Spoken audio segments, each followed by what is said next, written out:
the end of the meeting because he realized that, the emperor had no clothes, as it were.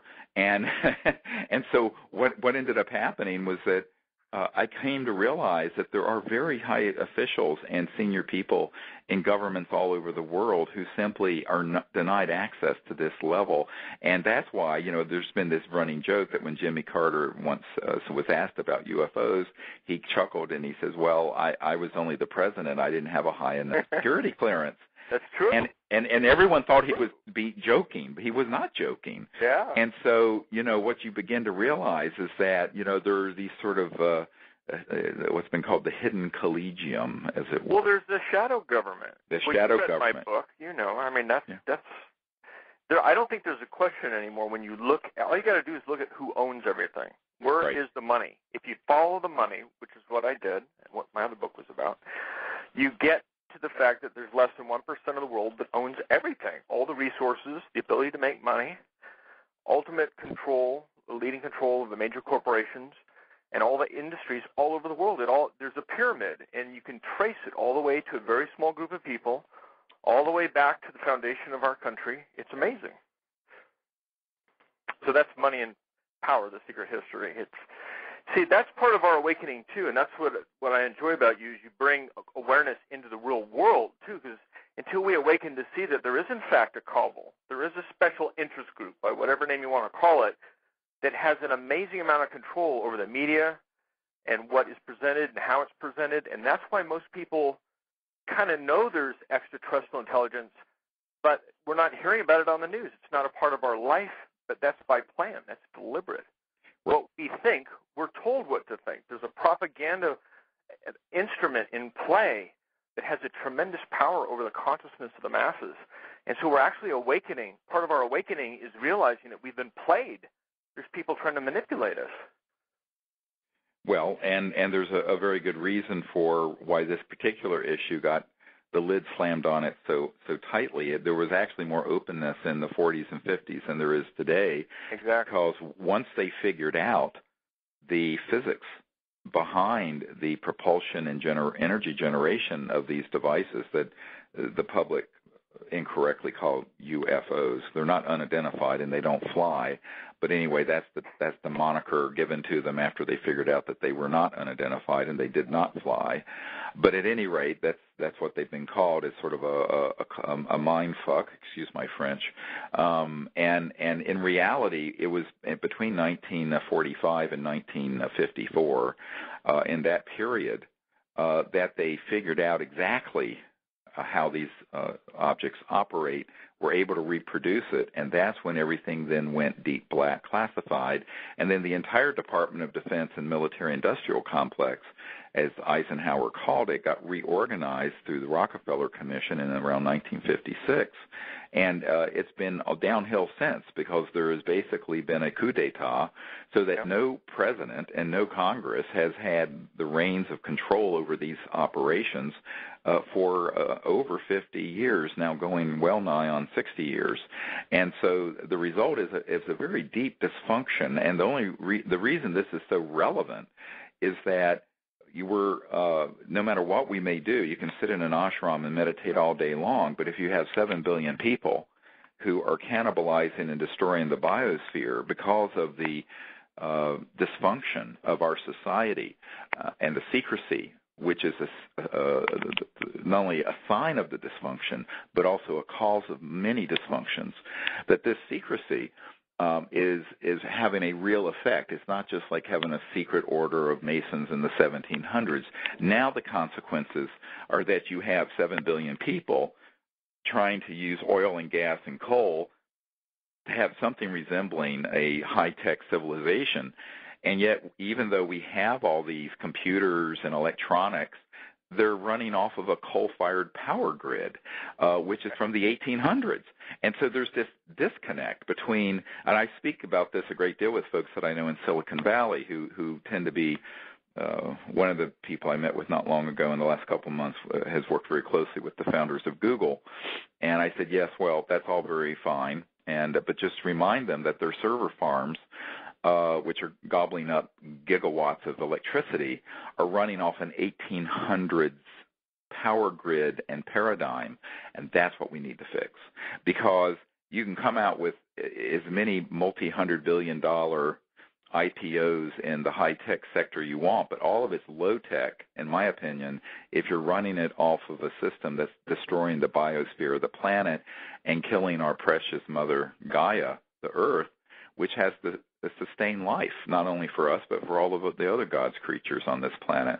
And so, but this becomes an issue of, even though it seems like a material science, and discussion we're having right now, it's actually a very deeply spiritual issue. It's sort of where ecology and environmentalism and spirituality come together, and that is, what are we going to do as a people in a compassionate way to bring forth the sciences and technologies that would step on the toes of this cabal of special interests, but which is desperately needed by the people. Well, we have to figure out a way to do that, and that's why, I in addition to doing the CE5 initiative, we started disclosureproject.org, and also now are doing this film, Sirius, because we feel that the public needs to understand that there is a connection between the secrecy around UFOs and the fact that, over half the public believe there's intelligent life out there,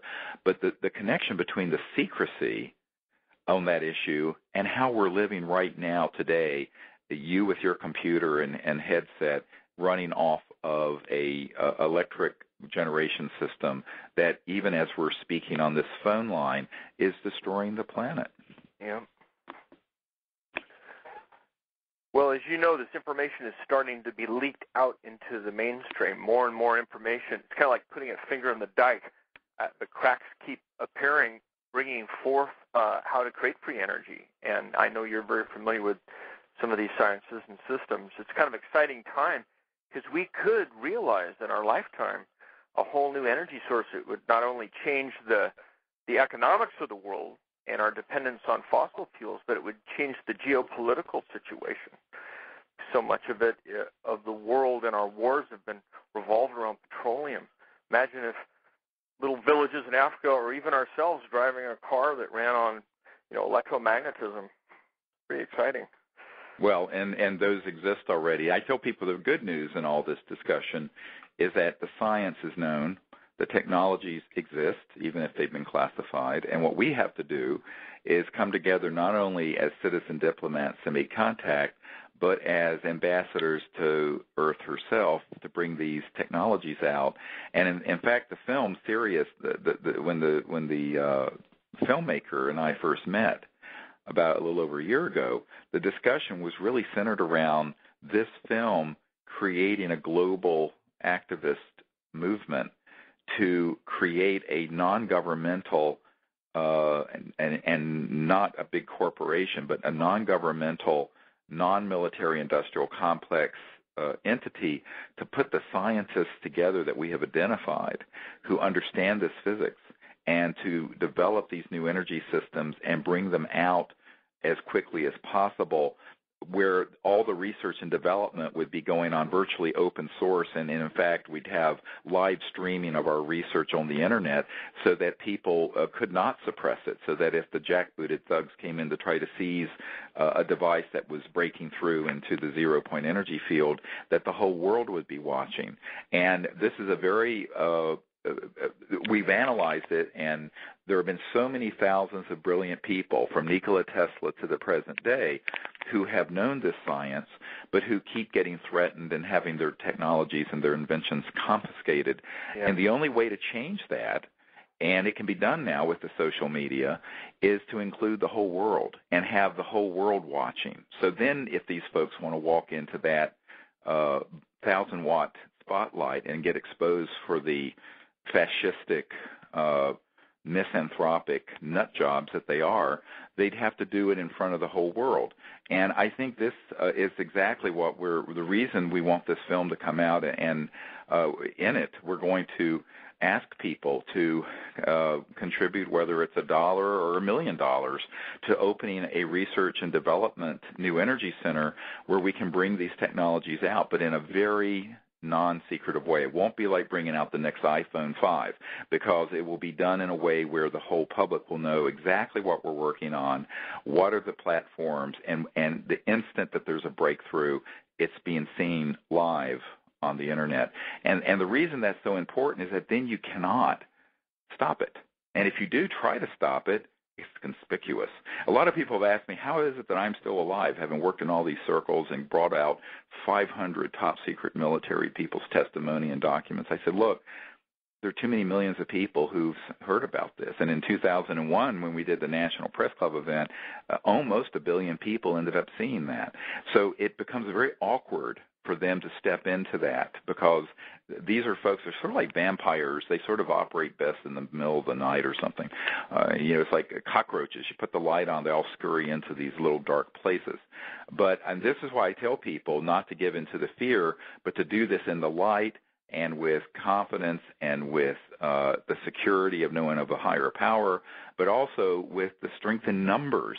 Because if you have millions of people doing this, Stephen, you have a real advantage, because, what happens then is that it becomes very, very difficult for them to intimidate that. And unfortunately, in the past, it's been a divide and conquer strategy where, you have these folks working in some secret lab, or you have an individual inventor who's just working out of his garage. Well, that person is no match for the national security apparatus that's going to fall down on their heads.